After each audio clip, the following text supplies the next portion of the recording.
ties into it, because as important as they are, lots of kids grow up without fathers. They grow up without the wisdom and without the insight that someone like a father could pass along to them. And if it's not bad enough, many children today grow up without a lot of money, without a lot of resources. They attend substandard schools. The deck is stacked against them in many, many ways, and there's great temptation to make bad decisions. But some of those young men have found a way to literally fight for their lives. Here's our AFR correspondent Jam Sardar now with a look at how some people have used boxing to escape their hard knock life. So you definitely want to wrap your knuckles really good. Bobby McNair knows what it takes to be a boxer. He spent several years inside the ring mixing it up with whoever came along. He eventually left the sport, but it didn't leave him. You just start off doing like this, all right?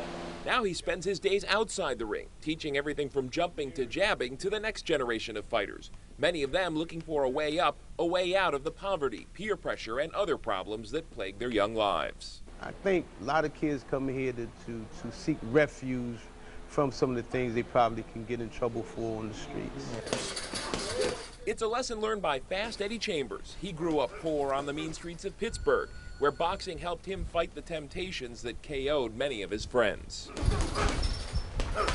Today, Chambers is a contender. Many of his friends in jail or dead. He kept me focused on something other than the streets, you know what I mean? And around where I was, when I grew up at, it was a lot of street stuff, you know, a lot of street guys around the area. Even some of my friends would end up being notorious street guys, so, you know what I mean?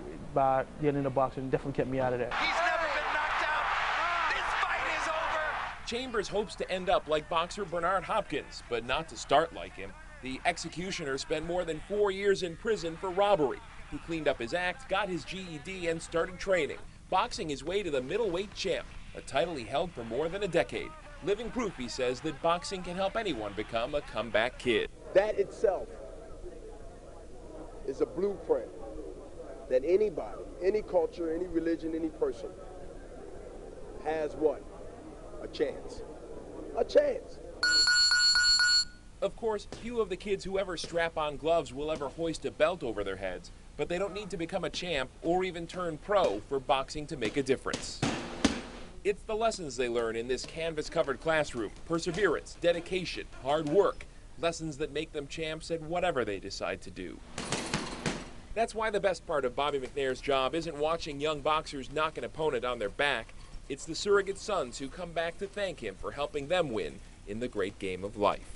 Yeah, it's a good feeling to see kids graduate, go to college, go to school, get a job, and do the things that you're supposed to do as an adult, be productive in this world. So, yeah, it's a good feeling. Well, Jam, I'll just tell you, I love boxing. I love the fight game, and you did this story in Philadelphia. Philadelphia is regarded as a fighter's town, and a lot of the greats have had to come through here to make their mark. Bernard Hopkins is one of the all-time classics when it comes to that, but he said it himself. He's the perfect example of how life can deal you one hand, but you can transform that hand into something much, much more. And a lot of times it's so easy to make those bad choices. The payoff of them seems so real and so easy.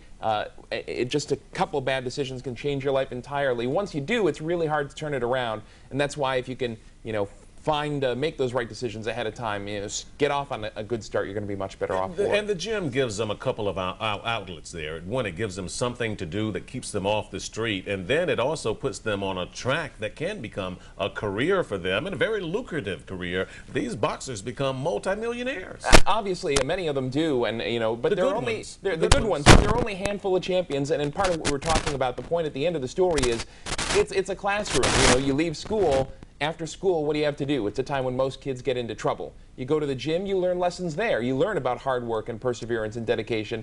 Most people obviously aren't going to become champs because only a few people can do it. But you learn those life lessons that whether you become a doctor or a teacher or whatever you end up doing, the lessons, the hard work, the dedication, those are the lessons that are going to pay off down the line. Fast Eddie Chambers understands that, and he's on the come up now in the heavyweight division and just won his latest big fight, which was on Showbox, and he's a perfect example, isn't it? As you were speaking with him, what was your impression? He's really a great young man. He's kind of had his head screwed on straight from the beginning. He grew up poor, but he had a great family to support him. In fact, his dad is his trainer, so great. You've definitely got that family unit support. Yeah, and I think one of his other brothers boxes as well, and he's also good. So it's a fighting family. Absolutely. But again, they're good role models for others who aren't at their level yet to emulate as they come up. And they know that. Yeah. All right. It's a hard knock life. Make the most of it, right, Jam? Absolutely.